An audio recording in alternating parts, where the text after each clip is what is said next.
Ya, Assalamualaikum warahmatullahi wabarakatuh dan selamat pagi kepada semua followers Facebook JPW Johor. Alhamdulillah pagi ini kita dapat bersama-sama lagi untuk meneruskan satu sesi perkongsian berkenaan dengan tajuk Selamat Tinggal Dunia Toksik yang akan disampaikan oleh Tuan Haji Saiful Lizan Elias Hasnul Nisham bin Haji Suparman. Beliau merupakan pensyarah kaunseling IPG Kampus Temenggung Ibrahim. Persekitaran yang negatif perlu dielakkan untuk kita terus kekalkan positif. Begitu juga dengan dunia toksik. Betul tak Cik Saiful? Ya, betul. Sangat setuju. Okey, tanpa saya melengahkan masa lagi, saya terus bagikan ruang pagi ini untuk Cik Saiful bersama-sama kongsikan dengan tajuk kita hari ini. Dipersilakan Cik Saiful. Bismillahirrahmanirrahim. Alhamdulillah, wassalatu wassalamu ala Rasulillah. Terima kasih diucapkan kepada pengacara kita pagi ini, Syahirah, dari Jabatan Pembangunan Wanita Johor. Ya, wassalatu wassalamu ala Rasulillah, wa bihi nasta'in, la hawla wa la quwwata illa billah. Syukur kita kehadrat Allah Subhanahu wa taala kerana dengan izinnya serta limpah kurnianya dengan berkat junjungan besar Nabi kita Nabi Muhammad sallallahu alaihi wasallam, dengan karamah dan hikmah kedua ibu dan bapa kita, pada pagi yang berbahagia ini kita dapat sama-sama berhimpun di webinar ini untuk berkongsi satu isu, mungkin isu ataupun ilmu ataupun pengalaman, dan boleh jadi juga contoh-contoh yang mungkin kita boleh ambil iktibar daripadanya untuk menghadapi apa yang dikatakan sebagai persekitaran toksik.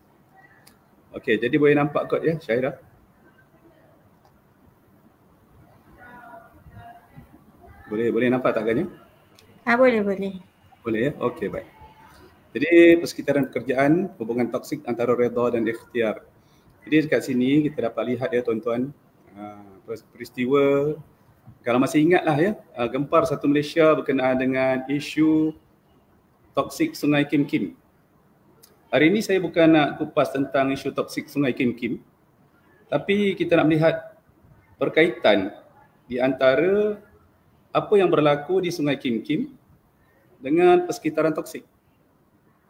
Jadi analoginya, kalau anda masih lihat, anda masih ingat seketika peristiwa itu ramai pelajar-pelajar terutamanya dan kanak-kanak yang sangat terkesan. Sehingga pegawai-pegawai yang menguruskan seperti bomba, polis sebagainya rasa sangat sebab kerana melihat kanak-kanak itu muntah, pingsan sambil menyebut-nyebut nama ibu-ibu ya. Mereka dapati suasana itu sangat menyayat hati. Dan boleh juga sampai ke tahap membawa maut. Jadi adakah toksik yang dimaksudkan dalam persekitaran kita ni juga seperti itu? Ya, jawapannya sudah tentu, sebab apabila dikatakan persekitaran toksik, maka kita ada saja akan jumpa orang-orang yang ada personality ataupun sikap-sikap negatif yang sangat-sangat mengganggu emosi kita, mengganggu pemikiran kita, dan sekiranya tidak ditangani, rasa terganggu itu boleh memberi kesan kepada kesihatan kita.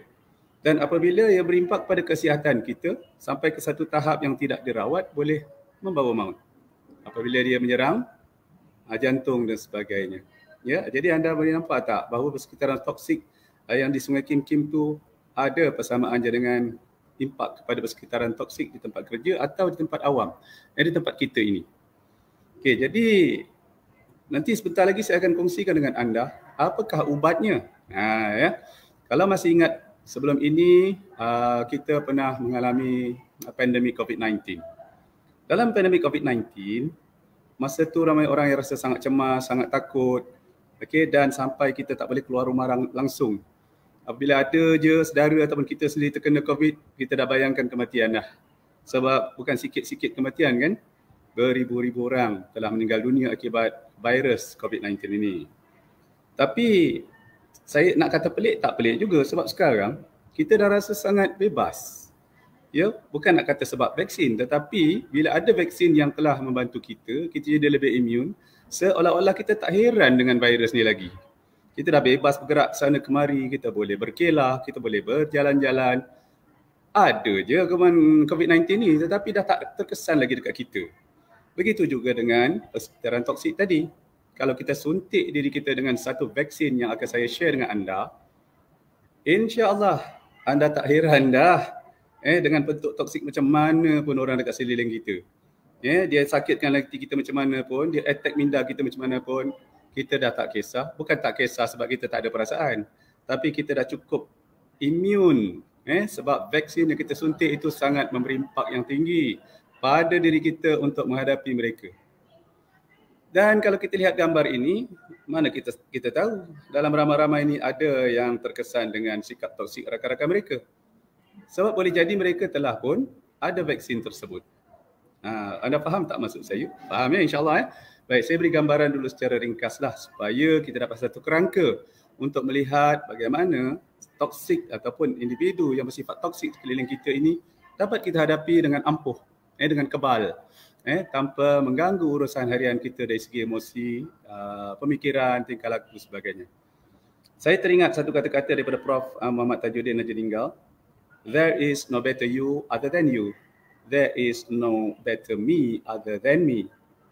Jadi dekat situ bawa maksud semua orang adalah yang terbaik. Mungkin kita tertanya-tanya, kalau betul semua orang terbaik, kenapa ada orang yang bertingkah laku negatif, jahat sehingga mengguris hati dan perasaan kita?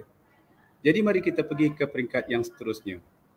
Kita kena kenal dahululah kan siapakah mereka yang dikatakan sebagai toxic people itu. Orang-orang bersekitaran toksik kita ni kita kena kenal pasti. Dan sangat lucu jugalah dalam keadaan kita mengenal pasti tu, rupanya ciri-ciri tu ada pada aku. Rupa-rupanya aku salah seorang yang toxic people tu kan. Tapi walau macam mana pun kita cuba tinjau dahulu, jangan cepat-cepat melata. Kalau benarlah terkena batang hidung kita kena muhasabahlah dulu kan. Rupa bak kata orang tua-tua, jari telunjuk, kelingking berkait. Dalam kita menunjuk orang, rupanya ada lagi yang tak selesai dalam diri kita. Maka kita belajar tunjuk diri kita dululah. Kalau ciri-ciri toksik itu ada pada diri kita. Jadi, siapakah mereka? Ini saya petik daripada Hello Doctor. Jadi satu persoalan dekat situ, adakah anda seorang yang toksik? Anda seorang yang toksik ke? Jadi ada beberapa tanda-tanda ataupun ciri-ciri yang melambangkan anda seorang yang toksik. Yang pertama, kerap menghukum orang lain. Judgmental. Malas nak usaha. Itulah susah. Kan? Kita hukum orang lain, orang tu pemalas. Dia ni pemalas. Dia tu bukan boleh harap pun. Perangai dia tu memang teruk. Jadi ada tak kita sifat menghukum orang seperti ini? Jika ada, minta maaf ya rakan-rakan, para penonton sekalian, kita dah ada satu ciri toxic people. Harap-harap taklah kan, harap-harap taklah, minta jauh lah ya. Baik, kita lihat yang kedua.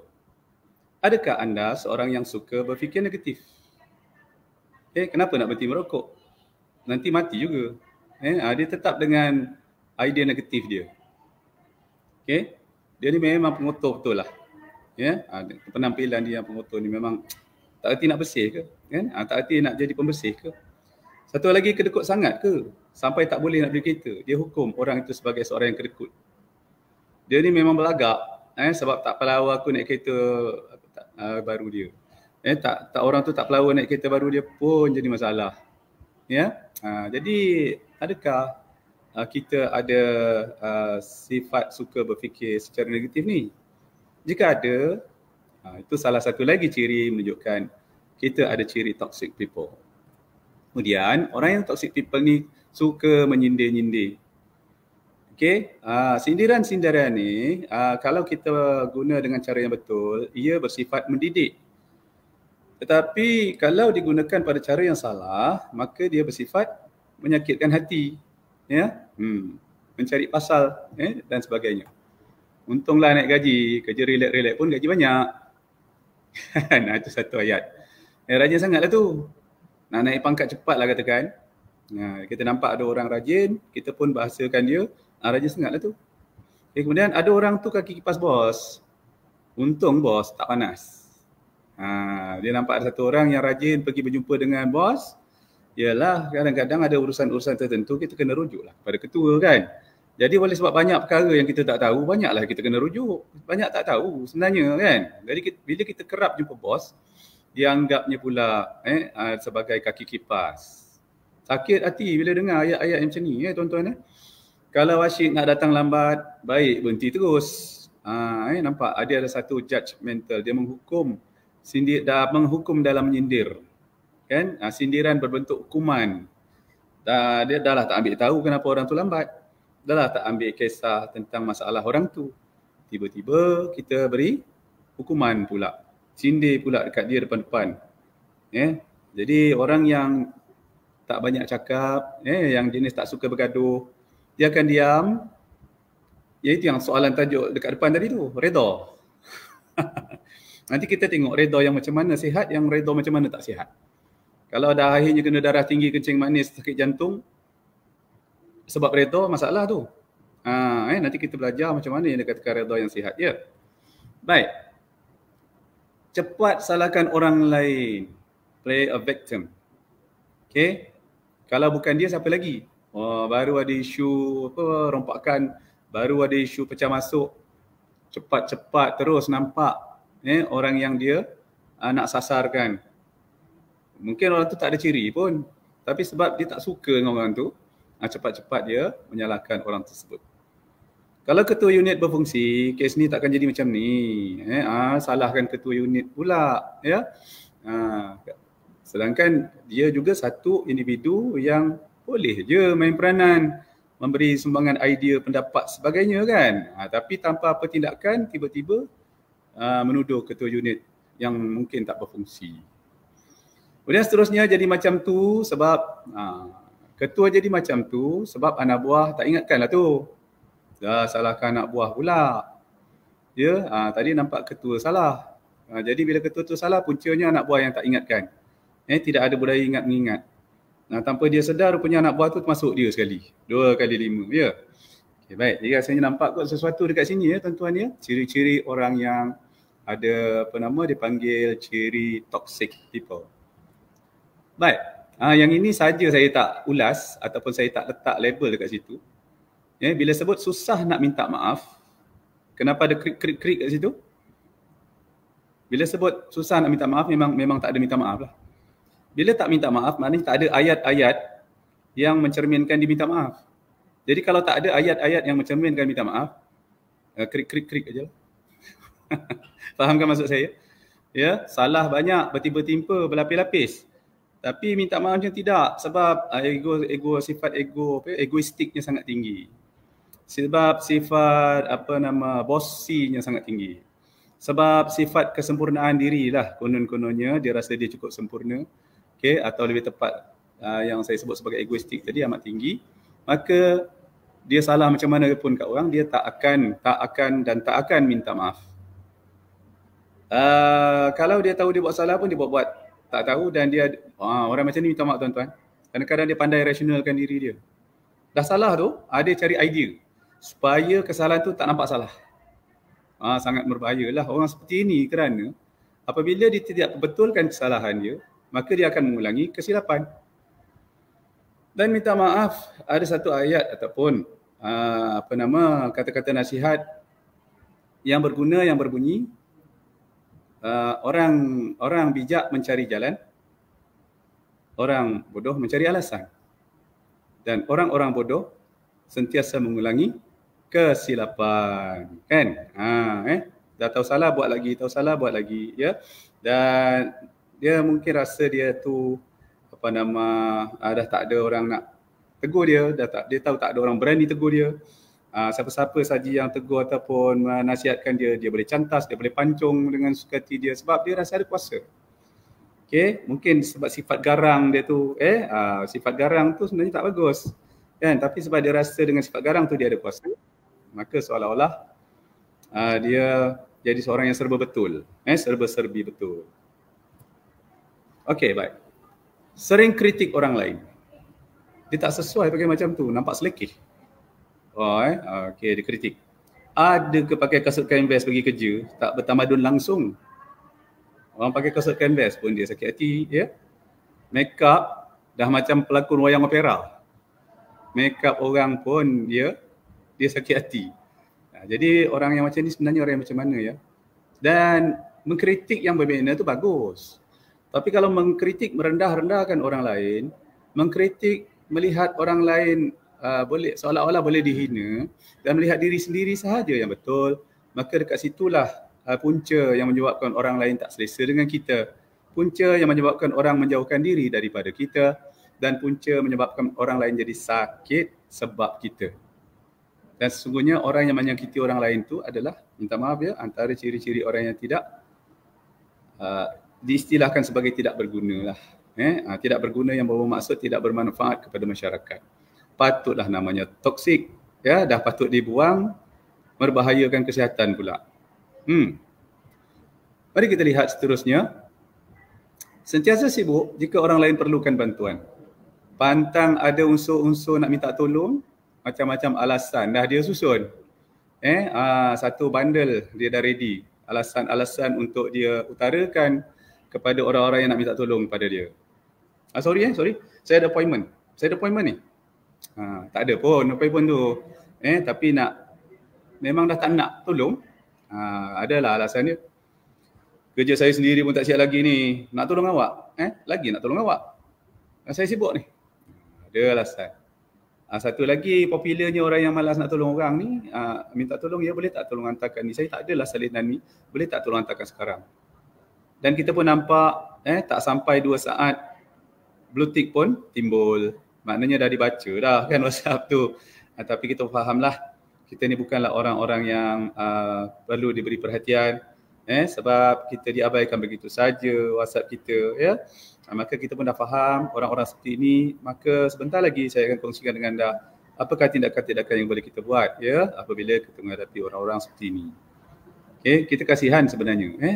Sepatah kata Profesor Dr. Muhaya, ada 2 persepsi ke atas orang-orang yang toksik ni. Yang pertama, kita geram, kita marah. Dan yang kedua, kita kasihan. Siapa yang rasa kasihan, maknanya anda sudah melepasi satu tahap tekanan. Untunglah siapa-siapa yang pandang orang macam ni dia rasa kasihan. Tapi kalau pandang masih rasa geram, memang biasanya geram lah, normal. Itu normal, tuan-tuan, jangan risau, normal. Cuma yang kita risau kalau geram tu tak habis-habis. Yang itu kita risau. Biarlah geram tu ada limitasinya. Baik. Akhirnya, apabila kita jumpa orang-orang yang berciri toksik ini, akhirnya aku redha je lah. Aku pasrah. Aku terima je lah seadanya apa yang berlaku kepada diriku ini. Sudah ditakdirkan aku hidup begini.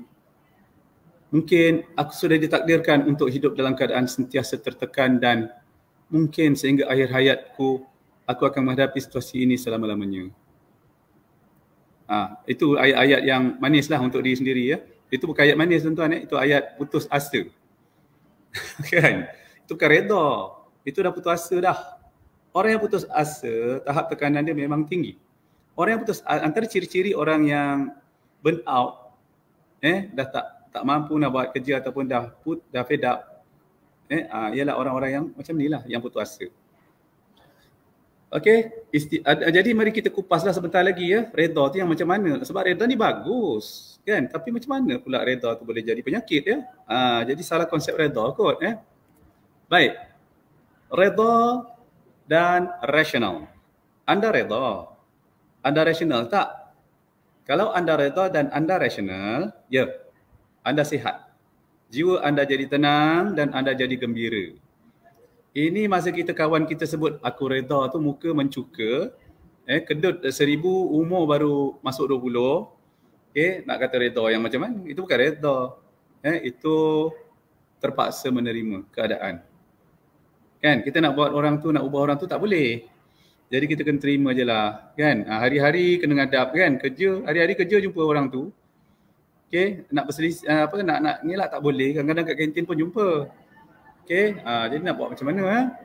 Tapi kalau kita rasional, kita bukan sekadar redha, tetapi kita juga mempunyai jiwa yang tenang dan kita happy, kita jadi orang yang sentiasa gembira, ceria, ya. Baik. Redha yang tak rasional pula, inilah yang saya kata tadi. Redha tu kalau tak rasional dia jadi makan hati. Makan hati, berulam jantung. Okey. Macam mana tu yang dikatakan redha rasional, redha tak rasional tu ya? Okey. Jadi kita tengok dulu, kita fokus dulu yang namanya rasional. Okey, bersikap rasional, ada dua pula ni orang yang rasional ni. Yang satu dia rasional, dah cantik dah tu ya, daripada tak rasional langsung kan. Baiklah rasional. Dan satu lagi yang betul-betul bahagia lah bagi saya. Bersikap rasional berserta tindakan. Dia bukan sekadar rasional tapi ada take action. Dia do something untuk mengatasi isu. Itu best people lah yang macam tu Baik, rasional ni misalnya seseorang menyakitkan hati kita dengan menyatakan kita terlalu bongkak. Menunjuk-nunjuk ketika bekerja. Okey, dia tuduh kita bongkak, sombong dan show off dengan kerja kita. Betul ke? Kita pun cakaplah dalam hati, mungkin dia masih belum menerima anugerah perkhidmatan cemerlang kot. Sedangkan aku dah 2 kali dapat anugerah perkhidmatan cemerlang ni. Dia setahu aku dah masuk 20 tahun tak dapat sekali pun lagi. Aku baru tahun yang ke-6 dah dapat 2 kali. Jadi sakit hati lah tu kot itu maknanya kita ada backup. Kita geram, lepas tu kita ada backup. Mungkin dia rasa cemburu ni okey. Tetapi kita tak ada tindakan apa-apa. Okey lah tu, dah cukup rasional dah tu, cukup baik lah tu Okey, tetapi kalau untuk kita jadi lebih bahagia lagi sikit maka mari kita lihat macam mana yang dikatakan rasional berserta tindakan. Macam tadi juga isu yang sama, dia tuduh kita bongkak. Lepas tu kita pun cakap dalam hati, oh dia ni tak dapat APC lagi ni Ada tindakan. Tindakannya ialah kita terus berusaha bertegur sapa dengan orang tersebut dengan baik dari masa ke semasa tanpa mempamerkan rasa tak puas hati. Hati gembira menyumbang kepada ketenangan jiwa. Dan orang yang toksik ni dia kadang-kadang pelik tengok kita. Kalau betul kita ni jenis orang yang rasional positif lah Dia pelik sebab aku ni buat macam-macam kat dia boleh senyum je kat aku. Dia boleh bertegur sapa, siap belanja makan lagi. I say min, fail lah aku macam ni kan. Dia cuba nak jatuhkan kita seolah-olah beri sokongan yang baik pula pada dia. Orang macam ni memang susah tuan-tuan saya faham ada macam bunyi-bunyi kat belakang tu.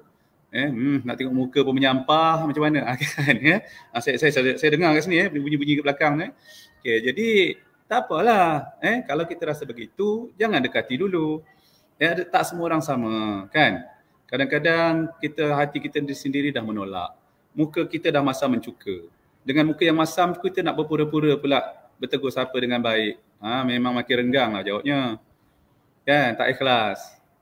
Jadi kalau dah rasa cermin dulu sekejap, tengok muka, dah macam asam kecut ni. Aku nak tegur dia nanti sekarang jadi isu. Baiklah aku rehatkan dulu. Pakai skincare dulu kan. Agak-agak dah nampak tegang balik kulit tu, berseri. Barulah bertegur sapa. Tapi betul tuan-tuan minta maaf lah. Kalau kita betul-betul positif, kita bahagia sebab macam kanak-kanak kan. Kanak-kanak dia bukannya pandai nak fikir negatif. Dia dengan hantu pun dia boleh bye-bye kan. Dia nampak hantu dia boleh hai sebab dia tak tahu hantu tu ada impak negatif pada dia Baik, mari kita lihat ikhtiar. Cari jalan, kita kena ikhtiar lah kan tuan-tuan ikhtiar. Ini saya macam tak sabar dah ni nak share vaksin ni. Ini salah satu orang kata jalan ataupun hala tuju on the way kita nak mendapatkan vaksin tersebut tapi terpulanglah sebab saya dah share dah dengan 1-2 orang. Ada yang tak boleh terima. Bagi saya terpulang, ini pilihan di tangan anda. Banyak je pilihan-pilihan lain. Cuma yang saya nampak berkesan dan menarik sebab kita backup kepada 3 rujukan pakar, maka saya nampak cantiklah vaksin yang dalam ramuan saya ni Baik. Apa yang kita mahu selama ni di dunia ini? Cuba kita tanya. Saya dah test dah. Apa yang kita nak selama ni? Apa yang anda nak sebenarnya dekat dunia ni? Macam-macam jawapan kita dengar. Tetapi apabila saya beri satu cadangan jawapan, maka semua orang memilih kebahagiaan. Akhirnya. Boleh, kita boleh susun senarai jawapan daripada peserta-peserta kursus dan sebagainya kan. Tetapi bila saya cadangkan satu jawapan, kebahagiaan, semua tu jadi burn. Mahal juga nilai kebahagiaan ni tuan-tuan. Mana taknya ada orang rumah kecil, bilik kecil, kadang-kadang ruang tamu pun tak ada, cuma ada masuk-masuk nampak dapur. Tapi hidupnya sangat bahagia. Ada orang rumahnya punyalah besar 4 tingkat, 5 tingkat, ada lift, escalator bagai. Lah, susah hati belaka.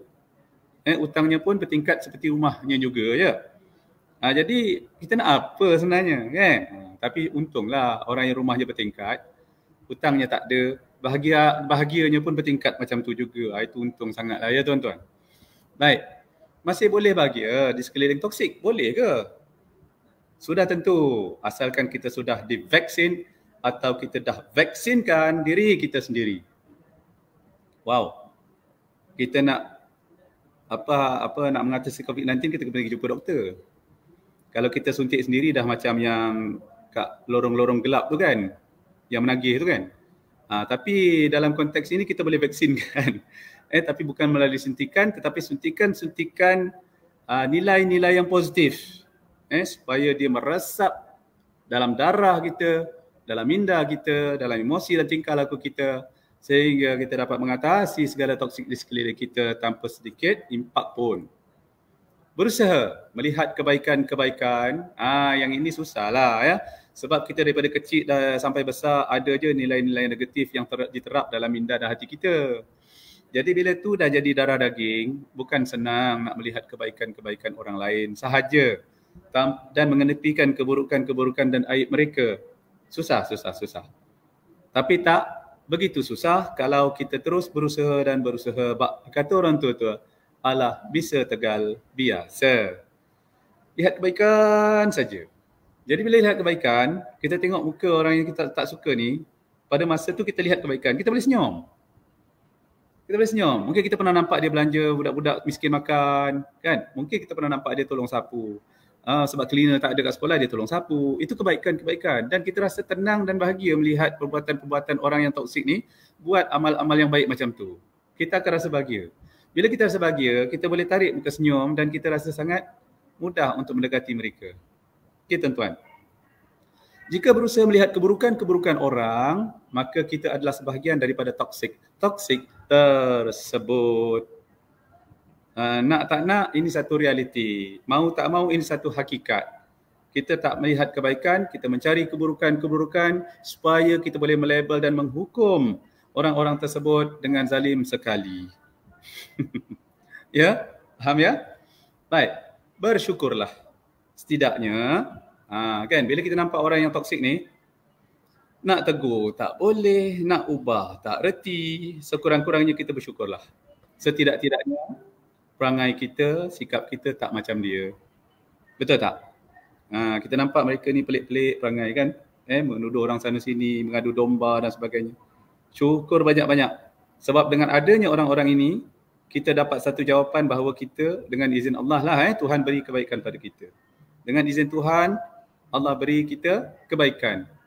Dan secara tak langsung, perbandingan jelas dapat dilihat. Bukan kita nak puji diri kita, tapi Tuhan telah pilih kita untuk jadi lebih baik daripada mereka. Ya, baik. Seterusnya, saya nak tanya tuan-tuan, para penonton sekalian, ada tak kita letakkan syarat kepada diri kita? Syarat apakah yang telah kita kunci diri kita sehingga kita terkurung dalam penjara persepsi yang kita bina sendiri? Tuan-tuan, orang yang tak bebas ni, orang yang tak bahagia ni, orang yang sentiasa rasa susah hati ni, siasat ada rupanya satu syarat yang dia dah kunci dekat diri dia. Sampai dia terpenjara dalam persepsi dia sendiri. Persepsi yang bukan realiti. Apa maksudnya ni? Saya rasa tuan-tuan faham kot. Kalau tak faham nanti tanya, boleh tanya insya-Allah. Manusia ni dia jadi sakit sebab dia letak syarat. Jadi bila tak penuhi syarat tu, dia tak best, dia tak seronok. Dia rasa tak bebas dan dia rasa sakit hati. Siasat lah, syarat tu sendiri rupanya yang menjadi dia terkunci. Mari kita buang syarat itu, bersihkan syarat itu supaya kita bebas tuan-tuan. Semua orang nak bebas kan? Kata nak bahagia. Mana mungkin bahagia kalau terkurung? Mana mungkin bahagia kalau tak bebas? Okay, unconditional life acceptance. Belajar menerima diri sendiri tanpa syarat. Terimalah diri sendiri seadanya. Punca, tak dapat terima sikap atau nilai diri sendiri, pencapaian diri, penampilan diri, kekuatan dan kelemahan seadanya. Okay, unconditional life acceptance maknanya diri sendiri pun dia tak terima.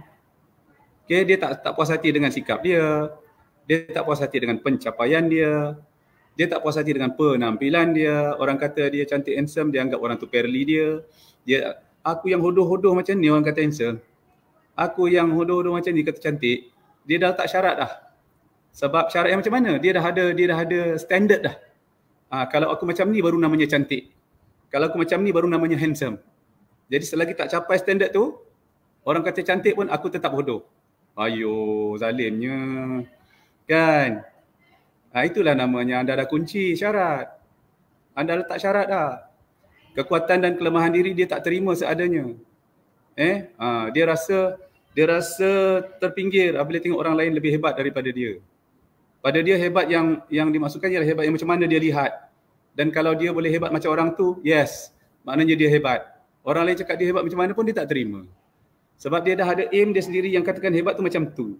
Dia sudah ikat diri dia dengan satu pemikiran ataupun syarat yang ketat menjadikan dia tidak bebas.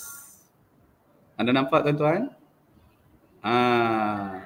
Rupa-rupanya yang namanya toksik tu bermula daripada diri kita sendiri.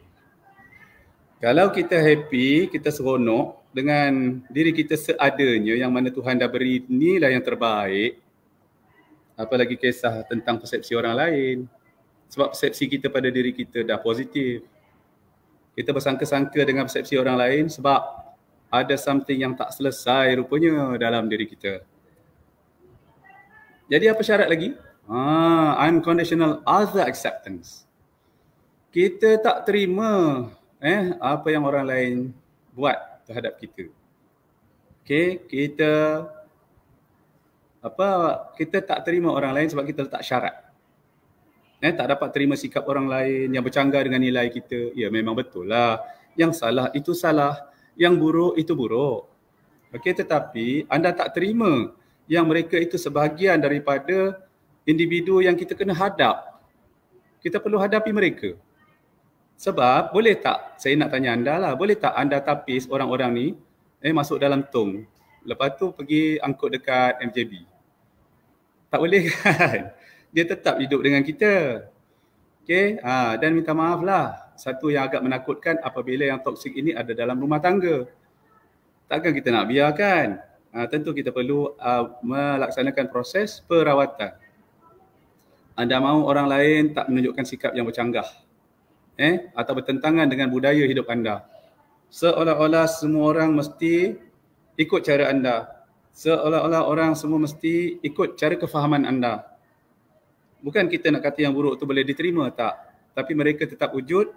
Yang dikatakan terima ialah kita terima seadanya. Seadanya. Takat tu je dia boleh buat. Takat tu je yang terbaik dia boleh buat dalam hidup dia. Siapa yang dalam dunia ni nak jadi buruk kan? Ada tak dalam dunia ni saya bercita-cita nak jadi orang yang paling bodoh dalam dunia? Tak kan? Saya bercita-cita nak jadi penyangak yang akhirnya mati kena tembak. Ya tak lah kan? Ya? Jadi tentulah orang nak buat yang terbaik. Tapi dalam keadaan tanpa kita sedar, cara mereka dibesarkan tu tak macam kita. Mungkin mak ayah kita orang yang baik-baik. Mereka kita tak tahu. Kita lihat mak ayah dia baik-baik. Mungkin sumber makanannya pula yang tak baik menjadikan dia berperangai begitu. Kalau kita ada pemikiran macam ni, kita tenang tuan-tuan. Syarat apakah lagi? Unconditional life acceptance. Kita tak terima dengan kehidupan kita. Kita tak selesa dengan kehidupan kita. Kehidupan tanpa syarat ataupun seadanya. Kita tak terima dengan persekitaran, pahit maung, kesukaran dan kepedihan adalah sebahagian daripada kehidupan. Punca, semua nak mudah, semua nak betul, semua nak sempurna tanpa celah. Sedangkan tingkah laku manusia wujud di muka bumi ini tak sama. berbeza-beza. Kepada yang beragama Islam, satu tanda lagi kita dah belajar daripada peristiwa Habil dan Qabil. Peristiwa Habil dan Qabil adalah satu pembunuhan yang pertama di atas muka bumi ini untuk kita belajar sesuatu, bahawa manusia itu sifatnya tidak sempurna dan bukan yang terbaik dalam kalangan yang terbaik. Maka tentu dalam kalangan yang baik itu ada yang tidak baik. Kenapa? Sebab pilihan dah diberi. Pilihan dah diberi untuk pilih yang baik atau tidak. Tapi oleh kerana mereka lebih memilih yang tidak baik, maka impaknya tentulah terkena pada kita. Tapi kalau kita dapat belajar dan memahami itu semua, pemikiran kita jadi lebih tenang, positif dan bahagia, insyaAllah. Okay, minta maaf ada sedikit bunyi. Saya di sebelah kelas sebelah ni. Kadang-kadang ada bunyi proses pembelajaran. Baik. Dalam konteks agama Islam, ada satu ayat yang popular. Dalam surah Ar-Rahman. Nikmat Allah mana satukah yang telah engkau dustakan? Minta maaf tuan-tuan, kadang-kadang kita tak perasan. Kan? Kita fikir balik, takkanlah kita nak mendustakan nikmat yang Allah beri. Tentulah kita bersyukur, kan? Allah dah beri kita nikmat, takkanlah kita nak dustakan. Tapi tanpa sedar, kadang-kadang perkara-perkara yang halus ni kita tak perasan. Mari kita lihat. Nikmat manakah? Oh, rupanya menerima keadaan diri orang lain seadanya adalah satu nikmat. Yang tak nikmat tu apa? Tak terima. Bila tak terima sakit. Sakit hati, sakit jiwa, sakit minda. Tapi bila kita terima, macam itulah keadaan orang itu. Ya, aku faham. Setakat itulah yang terbaik dia boleh buat. Okay, dia nak dapat APC, tak dapat. Tengoklah dengan sikapnya yang negatif tu pun, kan kita dah tak boleh jangka dah. Dia mungkin tak ada peluang dah. Jadi oleh sebab dia pun mungkin tahu dia tak ada peluang, dia pun luahkanlah kegeramannya. Sedangkan yang terbaik dia berusaha yang lebih baik, kan. Jadi kalau kita rasa kasihan, kita ada usaha nak bantu dia. Jika kita tak dapat terima seadanya, maknanya kita dah mendustakan salah satu daripada nikmat-nikmat yang telah Allah kurniakan kepada kita. Lagi? Jadi kita masih menentang keras. Anda masih lagi nak menolak orang-orang toksik ini, tak perlu tolaklah. Nak terima susah, kan?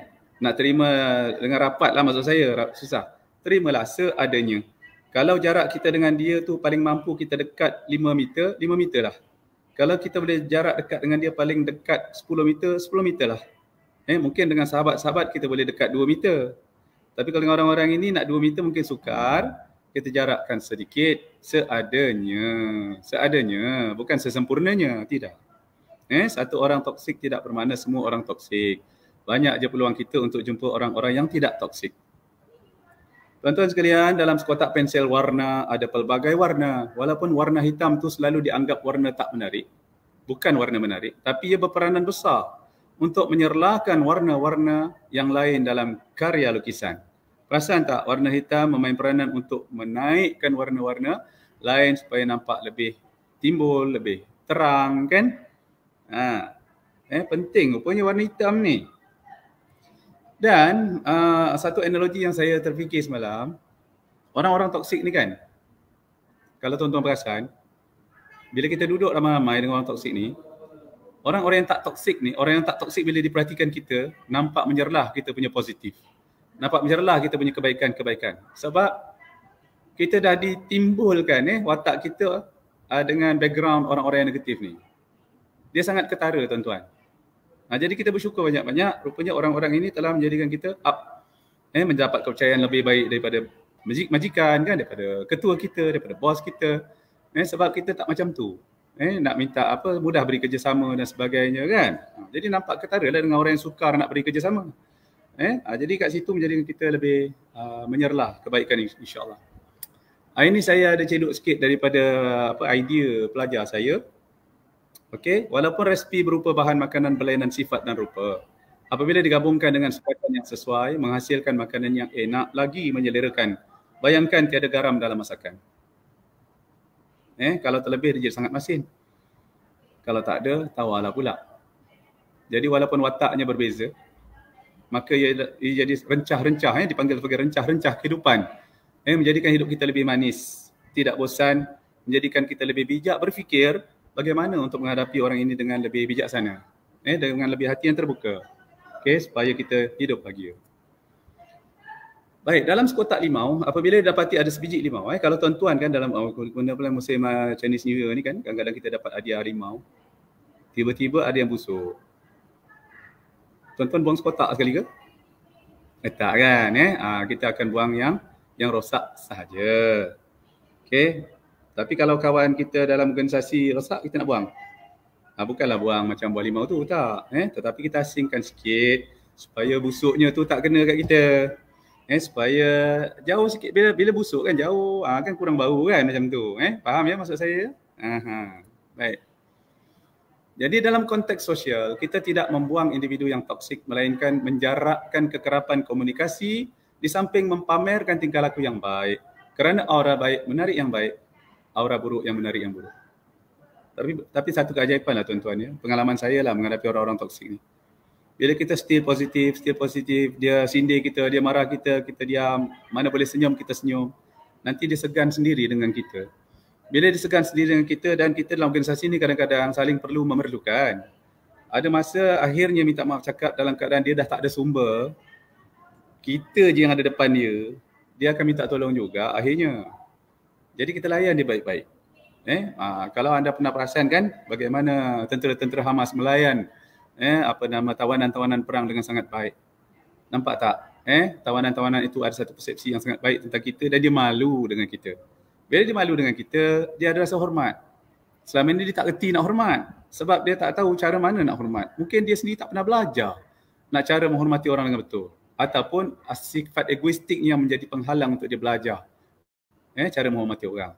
Tapi daripada tingkah laku yang kita tunjukkan seperti mana yang diamalkan oleh Rasulullah SAW, tunjukkan akhlak yang baik, maka orang-orang yang tidak baik ini insya-Allah dia akan belajar sesuatu yang menjadikan dia terinspirasi untuk dapatkan yang terbaik daripada kita insya-Allah.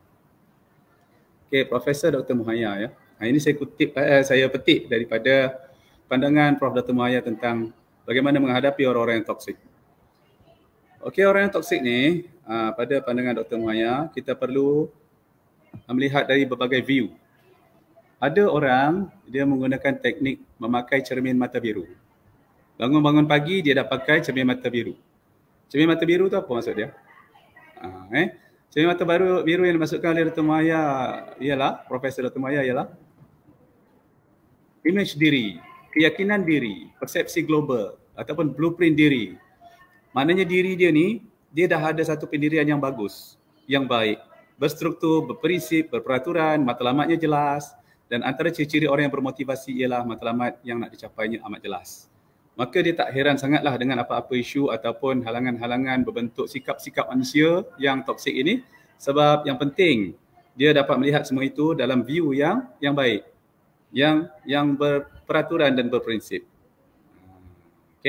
Dan menurut Profesor Dr. Muhaya, orang yang tak suka diri, dia akan banyak tak suka orang. Dia banyak perkara yang tak suka tentang diri dia, maka dia akan banyak tak suka pasal orang lain. Betul lah kan? Daripada kajian yang dibuat oleh Albert Ellis tadi tu. Yang tadi tu sumbernya daripada Albert Ellis, pengasas teori rational emotive behavior therapy. Kalau dah nampak diri sendiri pun tak boleh nak terima, tuan-tuan ya.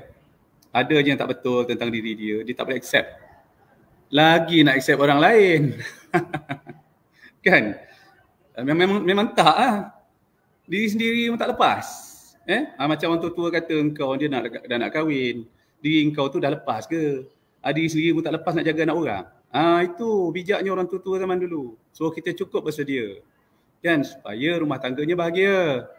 Diri sendiri pun penuh toksik, habis anak orang penuh toksik macam dia juga. Nauzubillah. Itu yang nambakan keluarga yang bukan keluarga yang bahagia, keluarga yang hancur lebur.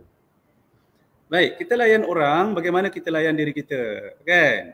Nampak tak bagaimana cara seseorang itu melayan kita? Jadi, kalau kita nampak dia melayan kita dengan sangat baik, kita sendiri nampak bagaimana dia secara individu melayan dirinya dengan sangat baik dan cemerlang. Tingkah lakunya, kesopanannya, akhlaknya, tertib terningnya sangat menawan. Sangat orang kata terkesima kita melihat. Kan? Adakah orang yang gangster, minta maaf lah bukan nak salahkan gangster tak, tapi orang yang perangai buruk ni, dia boleh layan dengan orang dengan baik tak? Ada yang kata, ya cik saya pernah nampak, perangai dia buruk tapi dia layan orang baik. Boleh jadi dia dalam proses nak belajar lah tu. Kan dia dalam proses nak belajar dan kita bersangka baik lah. Mungkin dia dalam proses nak mengubah diri jadi lebih baik dengan cara tu. 90% behavior adalah daripada unconscious mind, daripada pemikiran tidak sedar kita ataupun di bawah sedar. Dekat situ yang kita kena perlu berlatih dan berlatih. Perlu berlatih banyak-banyak, melihat perkara yang baik-baik, melayan orang yang toksik ni dengan baik. Secara tanpa sedar, perubahan tingkah laku kita akan berubah dengan kekuatan subconscious mind tadi. Your food determine your mood. Dr. Muhaya juga pesan, makan kena jaga sebab makanan mempengaruhi emosi. Jadi supaya emosi kita sentiasa stabil, jaga makan kita seimbang, sihat dan sebagainya. Daripada Dr. Muhammad Pelagamsah pula, berpegang kepada firman Allah Subhanahu Wa Taala yang bermaksud, aku sesuai persangkaan hamba-Ku, aku bersamanya ketika ia mengingatku, jika ia mengingatku saat bersendirian, aku akan mengingatnya dalam diriku. Jika ia mengingatku di satu kumpulan, aku akan mengingatnya di kumpulan yang lebih baik daripada itu. Jadi anda nampak tak ayat yang yang ditekankan di sini? Okey, aku adalah persangkaan hamba-Ku. Maknanya anda bersangka baik tak dengan Tuhan? Minta maaf cakap, anda rasa tak puas hati dapat roommate ataupun housemate yang toksik. Aduh, dah mula salahkan takdir. Kenapalah aku ditakdirkan duduk dengan dia ni? Sakitnya kepala aku kan, peningnya, sakitnya jiwa macam nak pingsan. Minta maaf cakap sampai satu tahap, baik mati je lah macam ni. Dia jadi putus asa. Jadi cuba kita bersangka baik, berbalik kepada cerita warna-warni kehidupan tadi. Ya, kita tak boleh nak warna hitam tu hilang dalam kehidupan kita. Dah nampak pun warna hitam tu ada fungsinya. Yang terbaik untuk kita manfaatkanlah. Sebab orang yang bijak pandai memanipulasi dan memanfaatkan persekitaran. Tetapi orang yang kurang bijak selalu diambil kesempatan oleh persekitaran. Jadi orang tua-tua cakap pandai-pandailah kau nak hidup. Orang tua-tua ni bijak sana. Ayat selapis dia pandai kau lah nak hidup. Yang selapis lagi maksud dia apa? Tuntutlah ilmu. Tuntutlah ilmu sebanyak mungkin supaya kita sentiasa bersedia. Tak boleh keadaan ni. Tak boleh keadaan ni sebab kita ada banyak knowledge. Kita perlu belajar, menjadikan dia satu pengalaman dan menjadikan kita lebih mahir. Dalam tubuh kamu ada seketul daging. Sabda Rasulullah sallallahu alaihi wasallam. Sesungguhnya dalam tubuh kamu ada seketul daging, jika baik daging itu baiklah seluruhnya, jika buruk daging itu maka buruklah seluruhnya. Ketahuilah bahawa seketul daging itu ialah hati. Jadi kita wujudkan persekitaran. Wow. Kita yang wujudkan persekitaran, bukan kita yang terpengaruh dengan persekitaran. Macam mana kita nak wujudkan persekitaran? Berpunca daripada hati kita yang tenang, lapang dan gembira dan bahagia. Ia akan memberi impak kepada persekitaran sebab persekitaran akan melihat nilai bahagia dalam diri kita. Maka kalau benarlah kita benar-benar yakin dan mengamalkan nilai-nilai positif dalam diri kita, persekitaran macam saya kata tadi, dia akan rasa malu dan dia dapat belajar sesuatu yang baik daripada kita. Gosip-menggosip masuk campur, ini kata Dr. Muhammad Pelagamsah, gosip-menggosip ni menambahkan lagi toksik. Jadi kalau kita dah mula didatangi orang-orang yang mula gosip-menggosip, ngumpat-ngumpat ni, dah mula nak menganyam ketupat, jadi kita tak usahlah tambahkan rendangnya pula. Ya. Kita jauhilah kan, jauhi ataupun kita cerita lain. Supaya toksik tu tak jadi semakin membarah. Konsisten positif 40 hari persekitaran positif mula diwujudkan. Wow. Kalau bolehlah tuan-tuan memang menjadi sungguh. Ya, memang menjadi sungguh. Sebab kita ni bila dikelilingi orang negatif, kita konsisten dengan positif 40 hari. 40 hari itulah orang keliling akan sentiasa belajar dan belajar. Ya, pembelajaran ini bukannya mesti berlaku secara formal.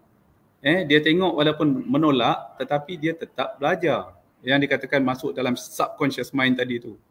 Manusia ni apabila melihat sesuatu, otaknya akan berfikir. Jadi kalau berfikir yang baik itu diulang, dia jadi satu nilai. Dan nilai itulah nanti yang kita harapkan walaupun sedikit sangat-sangat cukup baik daripada tiada. Suka memaafkan orang lain setiap masa menguatkan hati dan minda untuk terus positif. Dr. Muhammad belakang pesan, Rasulullah pun pesan, sentiasalah memaafkan orang lain, sebab dalam teknik terapi di barat ada satu dipanggil teknik forgiveness. Di barat pun percaya pada teknik forgiveness kan. Lagi kita biasa orang Asia ni sifat memaafnya tinggi kan. Jadi apa kata kita manfaatkan? Cara menghadapi yang lain-lain doakan diri dan orang lain untuk jadi positif. Okay, ini pesan Dr. Muhammad Belakang Kamsah ya. Doakan diri dengan orang lain supaya kita jadi positif, orang lain jadi positif. Dekati orang-orang positif yang kita kenal, ilmunya baik, akhlaknya baik, budi bahasanya bagus, kita dekati dia. Sebab kita nak aura dia, kita nak ilmu dia, kita nak pengalaman dia supaya kita dapat belajar dan kita buat macam dia. Nak jadi macam dia mungkin sukar, tapi sekurang-kurangnya akhirnya kita terbina satu identiti positif yang memang unik ada pada diri kita. Mintalah nasihat, terus bertanya orang-orang positif ni ya, supaya mereka sudi berkongsi ilmu mereka. Jangan lupa beriadah, bila peluh keluar, okay, hormon kita jadi stabil, kita rasa happy, kita rasa gembira, minda dan emosi kita jadi positif. Kata Dr. Syajarina pula, konsultan modernisasi dia kata, tanya diri, apa tugas benar anda? Okay, kalau tugas kita memang dah ada dah senarainya dan kalau mengadu domba, memburukkan orang lain tu tak masuk dalam bidang tugas, tak payah buat. Mengumpat, ada tak dalam kita punya blueprint? Tak ada kan? Kalau tak ada, tak payah buat. Macam tu Pekerja terbeban bila diberi beban tugas yang banyak. Bila tugas dah banyak, dia mula merungut. Bila merungut, dia mula salah menyalahkan. Jadi menurut Dr. Syajarina ni, perubahan tu mula daripada diri dia ke orang lain. Nampak tak? Ada nampak kan 3 pattern ni?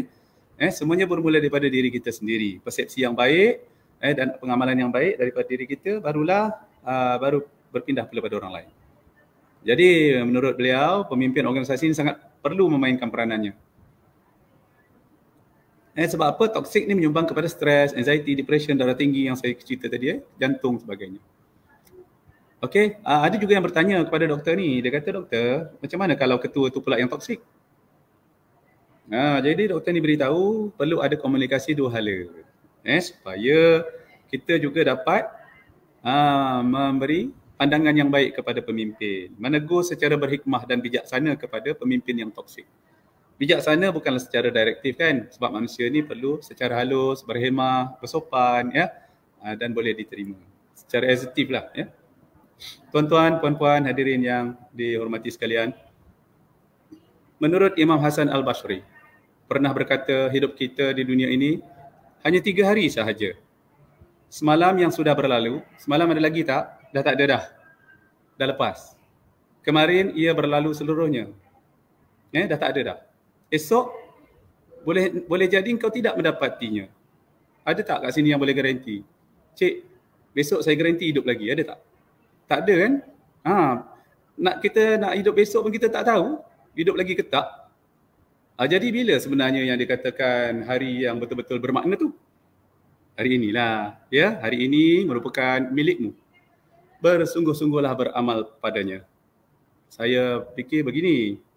Apabila kita berusaha untuk jadi positif dan sikap kita hari ini positif, ditakdirkan sebentar lagi kita kembali kepada Allah, kita kembali dalam hati yang tenang, minda yang tenang.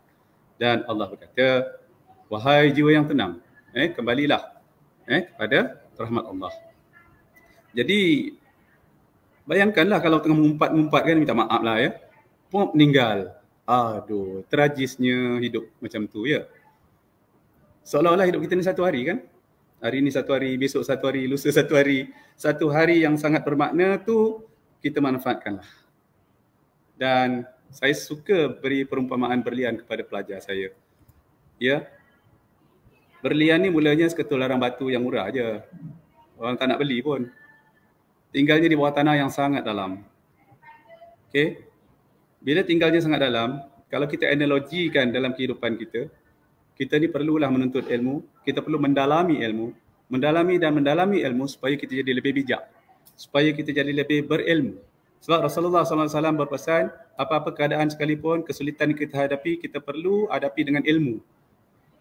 Nak kaya kena ada ilmu, nak pandai kena ada ilmu, nak jadi bijak kena ada ilmu, nak pandai mengurus kena ada ilmu, semuanya berilmu. Jadi kena dalami ilmu. Sebab itu diamond tinggalnya sangat dalam. Bila dalam, tekanan tinggi kan?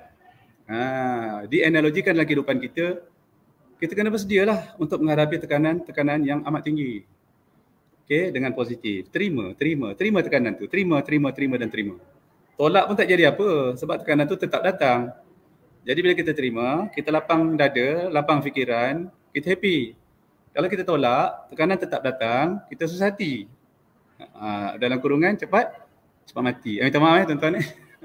Kan? Dengan tekanan yang amat tinggi. Diamond tu kalau tak ada tekanan tinggi, dia tak jadi diamond.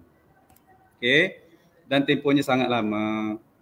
Kalau setakat dengar ceramah ataupun perkongsian ilmiah hari ini setakat 1 jam, insya-Allah impaknya bertahun-tahun kalau kita amal.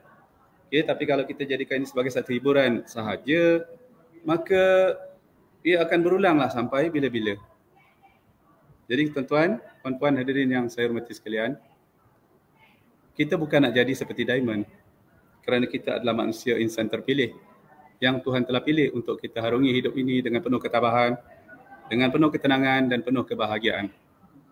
Pilihan di tangan anda untuk pilih penderitaan atau kebahagiaan. Dan ketahuilah bahawa berlian hanyalah sekadar berlian. Tinggi mana nilainya pun dia hanya berlian. Kerana sesungguhnya anda di luar sana adalah insan yang lebih mahal. Nilainya lebih daripada sebutir berlian. Anda ada tersilap kata, tersilap di mana-mana, saya mohon maaf. 10 jari saya susunkan. Saya doakan semoga anda, para penonton di luar sana, dapat sesuatu daripada perkongsian ini yang ianya juga adalah bertujuan untuk mengingatkan diri saya juga. Mudah-mudahan perjumpaan dan pertemuan kita ini diberkati dan kita dapat amalkan yang terbaik, insya-Allah. InsyaAllah. Encik Saiful, kita ada satu soalan. Okey. Sentiasa husnuzon tu boleh ke tuan dikala dikelilingi oleh persekitaran toksik? Ya, terima kasih. Siapa nama Haslinda tu ya? Haslinda. Baik. Husnuzon tu istilah bagi orang Islam lah. Kita orang Islam yang namanya husnuzon tu bersangka baik kan. Jadi kalau tuan-tuan perasan, penerangan saya tentang rasional tadi tu adalah bersangka baik. Cuma dalam konteks barat, bersangka baiknya tu dia tak bersandarkan kepada agama. Tapi kita husnuzan ni bersandarkan kepada agama. Kita redha dan kita ada sifat takwa kepada Allah. Dan kalau kita ada sifat husnuzan, adakah kita ada tindakan yang menunjukkan kita ni memang husnuzan? Kalau kita kata kita berhusnuzan dan kita tetap makan hati dan menyumpah-nyumpah dalam hati, kita sakit. Kan aku bersangka baik je lah. Aku tak jawab. Kau nampak kan aku tak gaduh kan tadi dengan dia. Sangka baik je lah. Tapi dalam hati menyumpah. Tak jadi tuan-tuan. Jadi macam mana yang kata bagus husnuzan ni, namanya pun baik kan, husnuzan bersangka baik, maka tindakan susulannya kena baik jugalah. Kita sentiasa berbaik sangka dan tunjukkan sikap yang baik kepada orang yang tak suka pada kita. Bukan mudah tapi kena berlatih. Practice makes perfect. Okey, ada satu lagi dari adakah perlu untuk kita menegur seorang itu sekiranya diri kita membawa traits toxic? Ada membawa kesan juga. Terima kasih JPW Johor sendiri yang bertanya. Okey, baik. Sekarang ni tuan-tuan, kita boleh ukur sebenarnya tahap toksik kita ni. Tahap toksik kita ni sangat bahaya ke, mild ke, moderate ke kan? Kita boleh ukur. Kalau kita masih boleh menegur orang ataupun menunjukkan tingkah laku baik pada orang, maknanya kita tahap yang ringan, toksik yang ada dalam badan kita.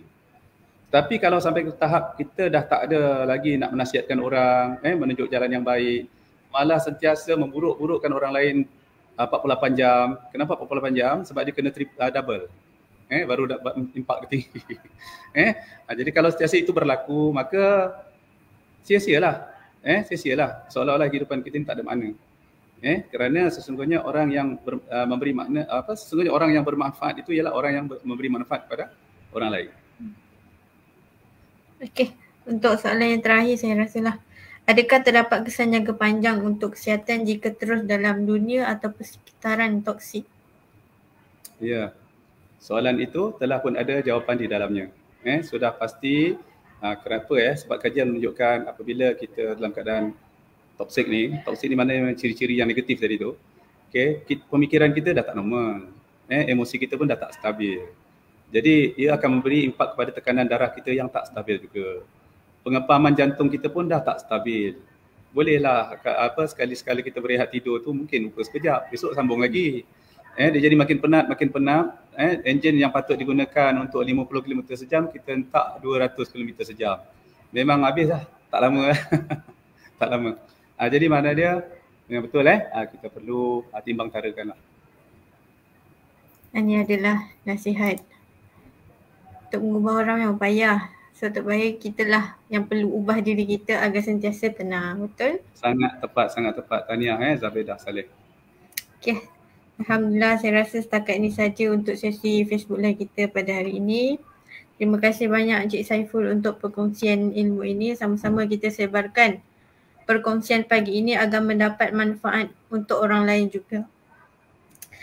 Sebab kata Encik Saiful, buanglah syarat yang kita telah kunci dalam diri untuk terus positif dan bahagia.